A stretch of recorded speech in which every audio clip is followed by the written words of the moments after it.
Rowdy sheeter ಬಿಕ್ಲು Shiva ಕೊಲೆ ಪ್ರಕರಣಕ್ಕೆ ಸಂಬಂಧಪಟ್ಟಂತೆ ಶಾಸಕ ಭೈರತಿ ಬಸವರಾಜು ಜಾಮೀನು ಅರ್ಜಿ ವಜಾ ಆಗಿದೆ. ಜಾಮೀನಿಗಾಗಿ ಶಾಸಕ ಭೈರತಿ ಮುಂದಿನ ಆಯ್ಕೆಗಳು ಏನು ಅನ್ನೋದು ಈಗ ಯಕ್ಷ ಪ್ರಶ್ನೆಯಾಗಿದೆ. ಸೆಷನ್ಸ್ ಹಾಗೂ ಹೈಕೋರ್ಟ್ ನಿರೀಕ್ಷಣಾ ಜಾಮೀನು ಅರ್ಜಿಯನ್ನ ವಜಾ ಮಾಡಿದೆ.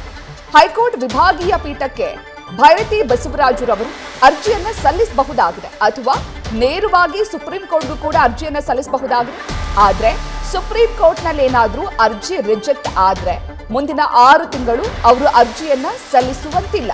ಹಾಗಾಗಿ ಭೈರತಿ ಬಸವರಾಜುರವರ ಮುಂದಿನ ನಡೆ ಏನು ಅನ್ನುವಂತಹ ಪ್ರಶ್ನೆ ಮೂಡಿದೆ.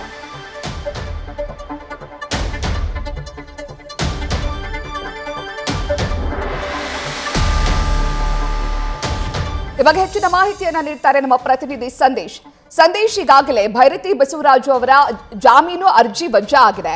ಹಾಗಾದ್ರೆ ಅವರಿಗಿರುವಂತಹ ಮುಂದಿನ ನಡೆ ಏನು, ಅವರಿಗಿರುವಂತಹ ಮುಂದಿನ ಆಪ್ಷನ್ಸ್ ಏನು ಸಂದೇಶ್?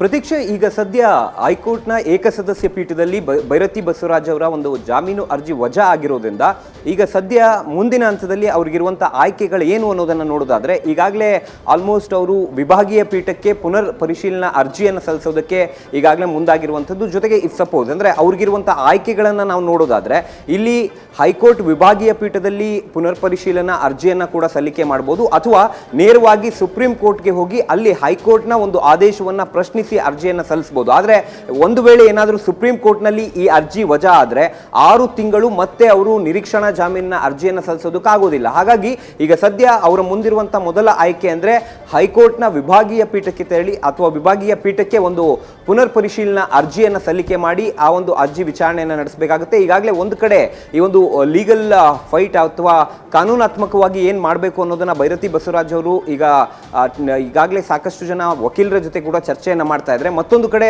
CID ಪೊಲೀಸರು ಕೂಡ ಲುಕೌಟ್ ನೋಟಿಸ್ ಅನ್ನು ಜಾರಿ ಮಾಡಿದ್ದಾರೆ. ಅಂದ್ರೆ ರಾಜ್ಯದ ಎಲ್ಲಾ ಪೊಲೀಸ್ ಠಾಣೆಗಳಿಗೂ ಕೂಡ ಈಗ ಲುಕೌಟ್ ನೋಟಿಸ್ ಅನ್ನು ಜಾರಿ ಮಾಡಿರೋದ್ರಿಂದ ಎಲ್ಲಾ ಪೊಲೀಸ್ ಠಾಣಾ ವ್ಯಾಪ್ತಿಯಲ್ಲೂ ಕೂಡ ಈಗಾಗಲೇ ಪೊಲೀಸರು ಅಲರ್ಟ್ ಆಗಿದ್ದಾರೆ. ಹಾಗಾಗಿ ಭೈರತಿ ಬಸವರಾಜ ಅವರ ಹುಡುಕಾಟವನ್ನು ಕೂಡ ಒಂದು ಕಡೆ ಮುಂದುವರಿಸಿದ್ರೆ, ಮತ್ತೊಂದು ಕಡೆ ಇಫ್ ಸಪೋಸ್ ಏನಾದರೂ ಲುಕೌಟ್ ನೋಟಿಸ್ಗೆ ಅವರು ಸಿಗದೆ ಹೋದ್ರೆ ಮುಂದಿನ ಹಂತದಲ್ಲಿ CID ಇಂಟರ್ಪೋಲ್ ಮುಖಾಂತರವಾಗಿ ಹೊರದೇಶಕ್ಕೆ ಏನಾದರೂ ಹೋಗಿದಾರಾ ಅನ್ನೋದಕ್ಕೆ ಸಂಬಂಧಪಟ್ಟಂತೆ, ಜೊತೆಗೆ ಈ ರೆಡ್ ಕಾರ್ನರ್ ನೋಟಿಸ್ ಅನ್ನ ಸರ್ವ್ ಮಾಡೋದಕ್ಕೆ ಸಂಬಂಧಪಟ್ಟಂತೆ ಚರ್ಚೆಯನ್ನು ನಡೆಸ್ತಾರೆ. ಆದರೆ ಪ್ರಮುಖವಾಗಿ ಈಗ ಸದ್ಯ ಲುಕೌಟ್ ನೋಟಿಸ್ ಅನ್ನ ಜಾರಿ ಮಾಡಿರೋದ್ರಿಂದ ಒಂದು ಕಡೆ ಭೈರತಿ ಬಸವರಾಜ್ ಅವರು ವಾಟ್ ನೆಕ್ಸ್ಟ್ ಅನ್ನೋದನ್ನ ಯೋಚನೆ ಮಾಡ್ತಾ ಇದ್ರೆ, ಮತ್ತೊಂದು ಕಡೆ ಅಷ್ಟರ ಒಳಗೆ ಅಂದ್ರೆ ಹೈಕೋರ್ಟ್ ವಿಭಾಗೀಯ ಪೀಠಕ್ಕೆ ಅರ್ಜಿಯನ್ನು ಸಲ್ಲಿಸೋದ್ರ ಒಳಗೆ ಅವರನ್ನ ಯಾವುದೇ ಕಾರಣಕ್ಕೂ ಕೂಡ ಬಿಡಬಾರದು ಅನ್ನೋ ಕಾರಣಕ್ಕಾಗಿ ಪೊಲೀಸರು ಕೂಡ ಒಂದು ಕಡೆ ಹುಡುಕಾಟವನ್ನು ಮುಂದುವರಿಸಿದ್ದಾರೆ. ಪ್ರತೀಕ್ಷಾ, ಥ್ಯಾಂಕ್ ಯು ಸಂದೇಶ್ ತಮ್ಮೆಲ್ಲ ಡೀಟೇಲ್ಸ್ಗೆ.